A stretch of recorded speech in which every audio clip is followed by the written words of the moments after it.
Good morning. As author John Ortberg tells the story of every summer going to his grandmother's cabin in Wisconsin. And every summer they would play Monopoly. And every summer she would wipe the floor with him. She said the first lesson on Monopoly is ruthless acquisition. And she was ruthless. She was a cutthroat Monopoly player. And after one summer, John Ortberg said he had had enough. So he went home and he studied the game of Monopoly. He practiced up, and for that whole year, he got better. So he goes back to the cabin that next summer, and he takes his grandmother to task. He wipes the floor with her. He beats her soundly. And when the game was over, she said, now lesson number 2 when it comes to Monopoly, it all goes back in the box. And I think that is exactly the message that Jesus is giving in Matthew chapter 6, verses 19 through 21. Jack read them a moment ago. Let's read them again. Do not store up for yourselves treasures on earth, where moth and rust destroy and where thieves break in and steal. But store up for yourselves treasures in heaven, where neither moth nor rust destroys, and where thieves do not break in and steal. For where your treasure is, there your heart will be also. In essence, Jesus says everything goes back in the box. When it's all said and done, you can't take any of it with you, so you better make sure that you are treasuring things that you cannot lose. We read this passage and we assume that Jesus is talking about money and stuff. Maybe he's talking about stewardship. And while those assessments are not wrong, I believe that Jesus is talking about something bigger. I think there's a bigger picture in mind. You know what it is? I think it's idolatry. I think that's the bigger message here. If you want to know what a person worships, just follow the trail. Follow the trail of time and energy and effort and whatever they treasure and cherish. And at the end of that trail, you're going to find a throne. And on that throne is going to be sitting whatever a person values most. When you start talking about treasures, you're also talking about altars. And then you're talking about worship. So Jesus speaks of treasures on earth versus treasures in heaven. But I think what he's really talking about is what we worship. What controls our lives. Everybody has an altar. It's not just about where your treasure is, there your heart will be also. It's this, where your treasure is, there your life will be also. Because your life follows whatever it is you treasure. Whatever it is you cherish in life, there your life will be. You cling to that treasure. You fight for it, right? You can't live without it. And Jesus says, quit treasuring the things that will not last. He is warning against a preoccupation with anything that can be destroyed. Everything that Jesus is talking about in Matthew chapter 6 has to do with man's relationship to money or possessions. You notice that? Go all the way back to the beginning, Matthew chapter 6, starting in verse 1. What's he talking about there? He's talking about giving generously. You want to know a surefire way to keep your possessions or your money from having a stranglehold on your heart? Give it away. It's a good way. I mean, just be generous with it. That's a good way to show God and show yourself and others that money doesn't have a stranglehold on you. Then he starts talking about fasting. What would fasting have to do with money and possessions and man's relationship to it? Well, maybe you need to declare a fast. Maybe you need to declare a fast from some things in your life that are overshadowing God. Or maybe you need to declare a fast and get one-on-one with God and get your priorities rearranged. But then Jesus talks about a model prayer, doesn't he? And he tells his disciples, pray like this. And one of the things he says in that prayer is, give us this day our daily bread. And we hear the echoes of the Old Testament and the manna that God provided each day. Only gather what you need for that day, because God was teaching reliance on Him and not self-reliance. We don't want our daily bread, though. We want our yearly bread. We want our bread that will last a lifetime. We want our bread that's there for retirement so we don't have to worry, right? We want our security in our bread. And Jesus is saying, give us this day our daily bread, means that you are reliant on God and you're not self-sufficient. But then that moves into what we read a moment ago And then we read in verse 25 through 34, Jesus moves from treasures to acknowledging the temptation to store up treasures on earth. He recognizes that money and possessions are an easy god for people. Why do you think that God and Jesus spoke so much about man's relationship to money? Because they understood that that's the chief competition with faith, that we find our security, our faith in those things. Jesus recognizes that it's way too easy for people to find their security in their stuff, but he also recognizes the fact that when people do this, it leads to what? It leads to worry and anxiety. And he says, for this reason I say to you, do not be worried about your life as to what you will eat or what you will drink, nor for your body as to what you will put on. Is not life more than food and the body more than clothing? I don't get the impression that Jesus is scolding his listeners. I don't think he's pointing the finger and looking down his nose at them. I think he understands that worry and anxiety are very real issues for people living in this day and time, and for us as well. But he's telling them you don't have to worry. Easier said than done, right? But he's saying you don't have to worry because is not life more than? That's a key phrase. Is not life more than your stuff? Is not life more than, in this case, food and clothing? I mean, he takes care of the birds, he clothes the lilies of the field. Will he not more than take care of you? I mean, Jesus is going to die for you. That shows you how much he cares about you and what he will do for you. And so at the end of the day, you don't have to worry because God is there. Jesus is there to take care of you. You'll get your daily bread. He says, seek first the kingdom and his righteousness, and all these things will be added to you. In other words, first things first. The main thing is to keep the main thing, right? The main thing is God.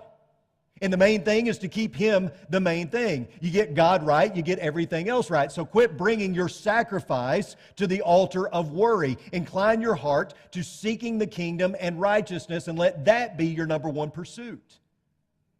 But then notice verses 22 and following. He says, the eye is the lamp of the body. So that if your eye is clear, your whole body will be full of light. But if your eye is bad, your whole body will be full of darkness. If the light that is in you is darkness, how great is the darkness? No one can serve two masters, for either he will hate the one and love the other, or he will be devoted to the one and despise the other. You cannot serve both God and wealth. So the eye is the lamp to the body. It's the window, and the amount of light that is let in is dependent upon the window, right? So if that window is frosted glass, if it's tinted, if it has a blind or a shade on it, then that's going to regulate the amount of light that is able to get in.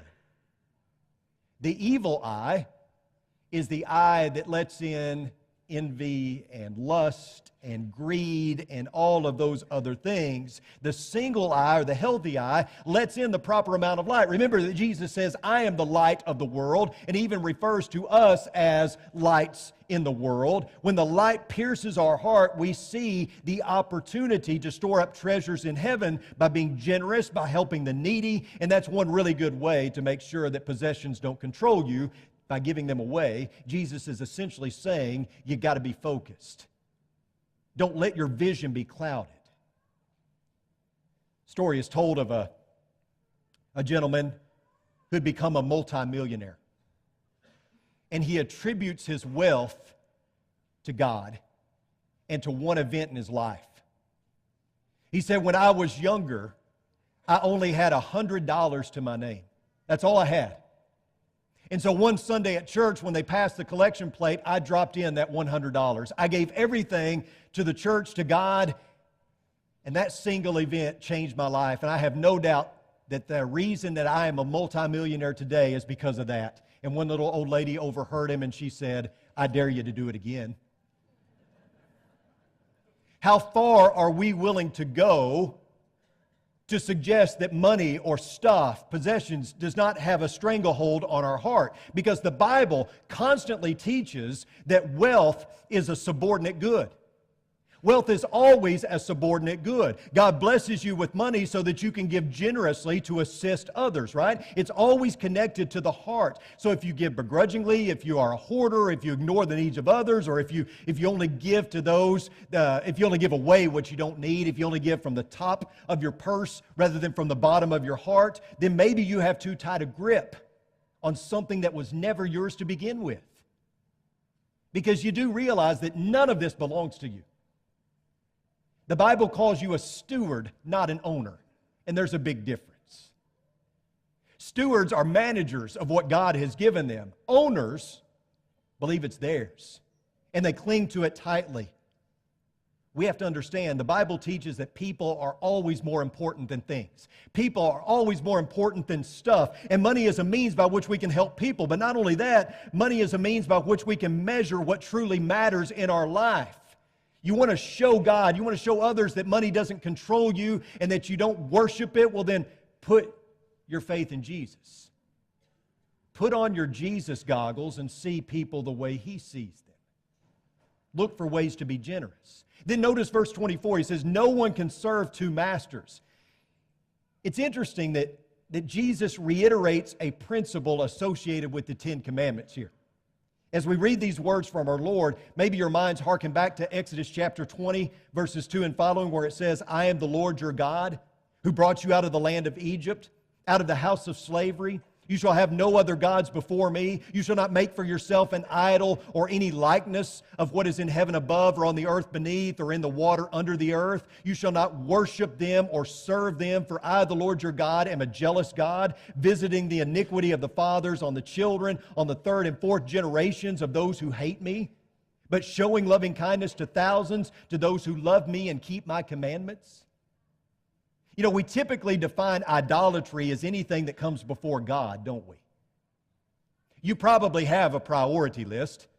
Even if you haven't written it down, you've got one in your mind, right? And your priority list probably looks something like this. You have God, you have family, career, hobbies, whatever, you know.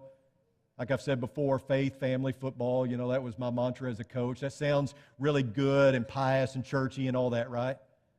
Even if you don't live by this, this is really what you want as your priority list, don't you?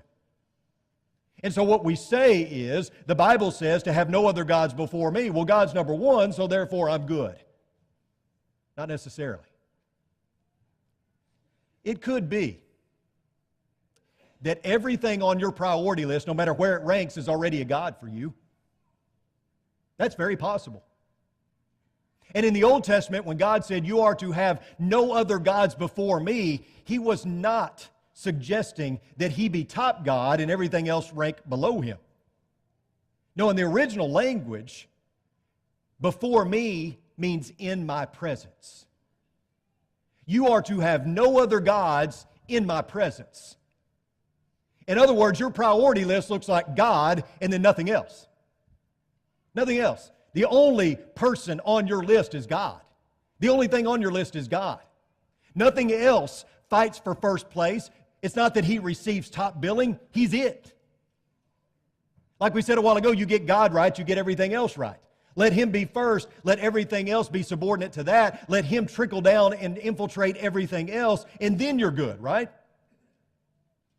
He wants us to be in relationship with Him, and He be the only God in our lives. I've heard people say it like this: idolatry is making a good thing the ultimate thing.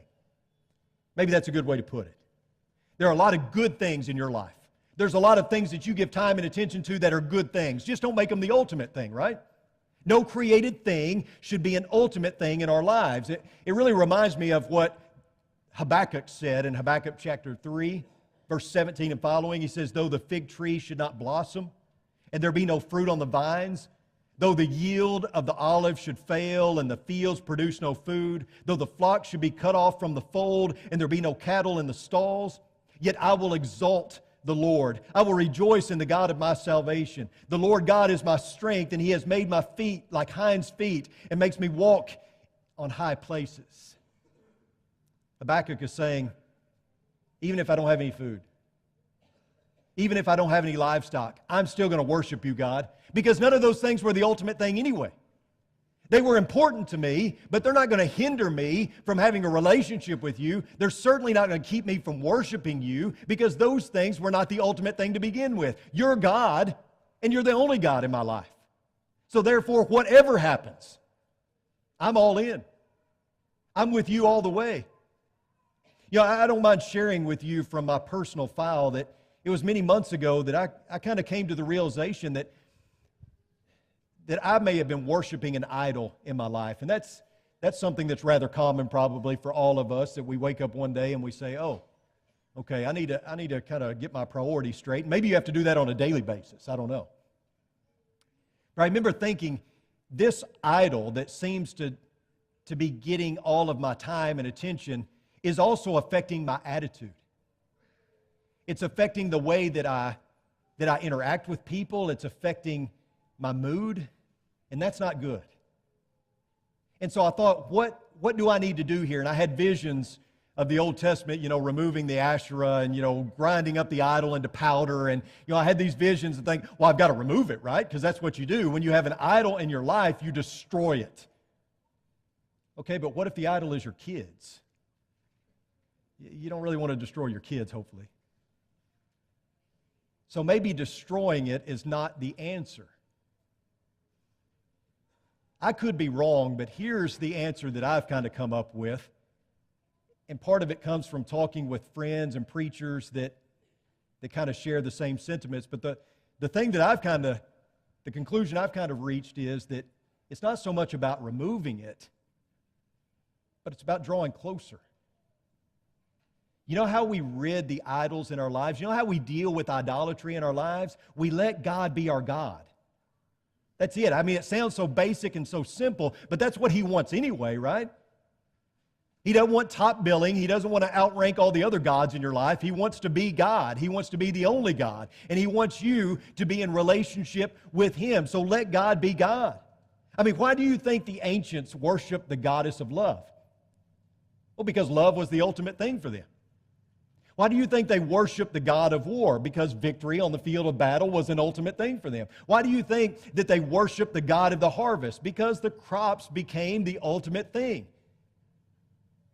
They may be good things, but they became the ultimate thing. They believed that a good crop or a victory or love or whatever would fulfill their deepest longing. If they could just have the things of the world, they would be happy, and not much has changed. I mean, we're really kind of the same way, aren't we? And I say we, I include myself in that. We're all kind of the same as the ancients were to some degree, but here's the deal. Your heart will be wherever you want it to be. This is totally up to you. Your heart is mobile. It's a movable object. And it's going to be wherever you want it to be. We can talk all we want about how much something means to us. And we can say God is the ultimate, but your checkbook may tell a different story. Your checkbook don't lie. How you spend your money reveals the condition of your heart. That's why Jesus said what He did. When it comes to our money and our possessions, the question that we typically ask is, what are my money and my possessions doing for me? Right? That's what we typically ask. But the better question is, what is my money and my possessions doing to me? How are they affecting my life negatively? If I were to ask you, what are the 5 most important items in your life? What would that be? You don't have to answer out loud. Just think to yourself, what are the 5 most important items in your life? I mean, besides your family, besides your faith, maybe, a family heirloom, maybe your cell phone, something like that. If you had a house fire, if your house was in danger of burning to the ground and you could only save 5 things, what would they be? That'd probably tell you what you cherish and what you treasure, right? You'd save your cell phone, you'd save your wallet, family heirloom, whatever. Let me ask you this. If you knew that Jesus was coming back at noon tomorrow, what would you mourn? What would you regret? Suddenly the cell phone and the wallet probably doesn't mean as much, right? Suddenly those things are less important. I realize that many of the things that are important to you are things that are hard to let go of. I understand. This is not easy. Jesus never said it would be easy, only that it would be worth it, right? Discipleship's hard. It's difficult. And I think it's worth saying that Jesus is not condemning wealth. I don't believe that. We don't need to take this too far and say, well, I just need to sell off everything and go live in a monastery somewhere. That's the only reaction that I can take when I look at Jesus' words here. No, I don't believe that at all. I don't believe Jesus is saying that it's bad to plan for your future. I don't think He's saying that it's bad to have a retirement fund. What I do believe that He is getting at here is that if we have treasures that overtake our heart, then that's a problem. If we allow things on this earth to take the place of the eternal and overshadow what means the most, then that's a problem. Because the Bible condemns theft and covetousness because God recognizes that people have a right to stuff. You know, we also see in the Bible there were wealthy people, Abraham, Job, Solomon. So I don't think it's that Jesus is saying you can't be wealthy. I don't think He's condemning you for having stuff, but it's when the things of this world own us that we should be concerned. When you cannot imagine living without it. When you get angry when you cannot find it or you leave the house without it. When you are fearful of losing it. When you get highly upset when someone touches it or gets near it. When you plan your schedule around it. When you choose it over family and friends. When your worry about it overshadows joy in your life. And I would add this, when your greatest satisfaction and fulfillment in life doesn't come from God, then you know it's a major problem for you.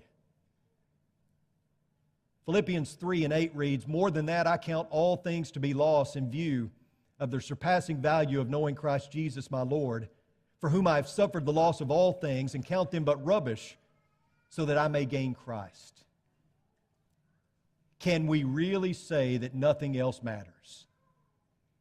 At the end of the day, nothing else really matters. When everything is considered garbage or refuse or, the word Paul uses here in the original is dung. When you can say that everything else in comparison is a pile of manure, then I think you start to grasp it. You can love, you can enjoy and cherish things that are most important, like family and friends and even work and hobbies, but you don't expect them to do something for you that only God can do, right? You keep them in their proper place because God comes first. When you are fully satisfied in God, earthly treasures assume a proper place in your life. Psalm 115, verses 4-8 reads, "Their idols are silver and gold, the work of man's hands. They have mouths, but they cannot speak. They have eyes, but they cannot see. They have ears, but they cannot hear. They have noses, but they cannot smell. They have hands, but they cannot feel. They have feet, but they cannot walk. They cannot make a sound with their throat. Those who make them will become like them. Everyone who trusts in them." Your heart follows your treasure, which is the essence of idolatry, right? Idolatry isn't just about worshiping an image or bowing down to a statue. It's what your heart is following.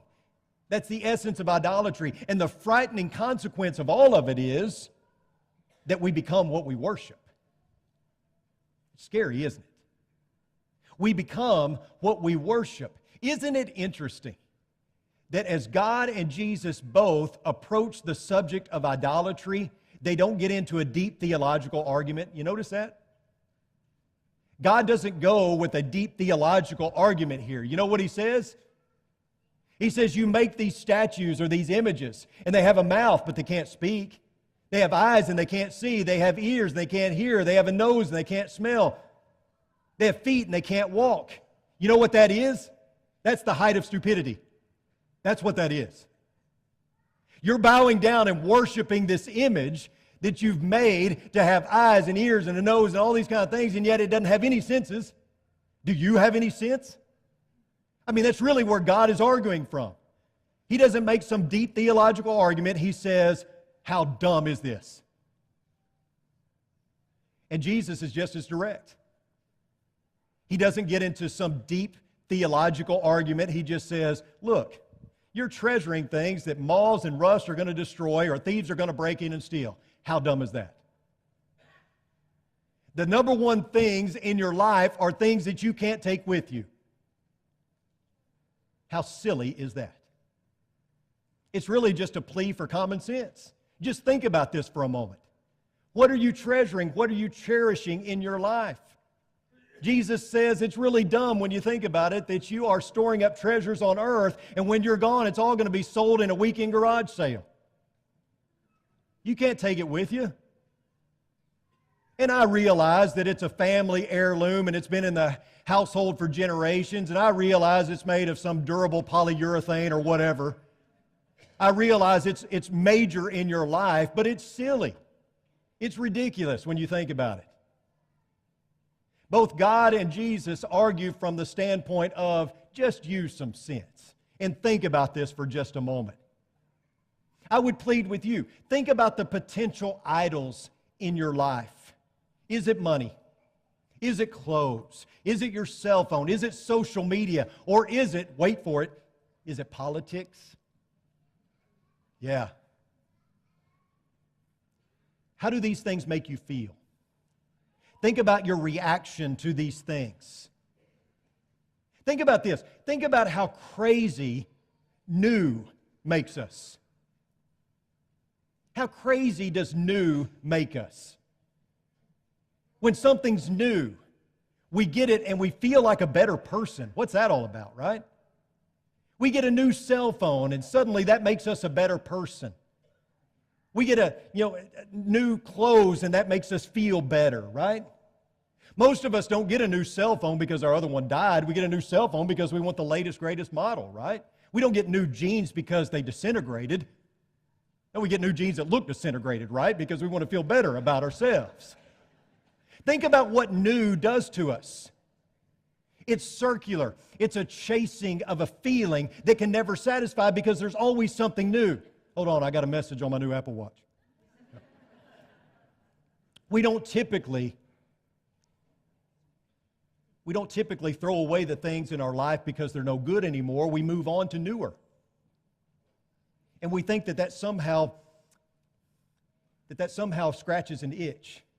And we become intoxicated. Our treasures, they begin to rub off on us, and we can't even resist the urge to put down our cell phones or to stay off of social media. We would never, ever think about leaving it in the car. It'd be like somebody chopped off our hand.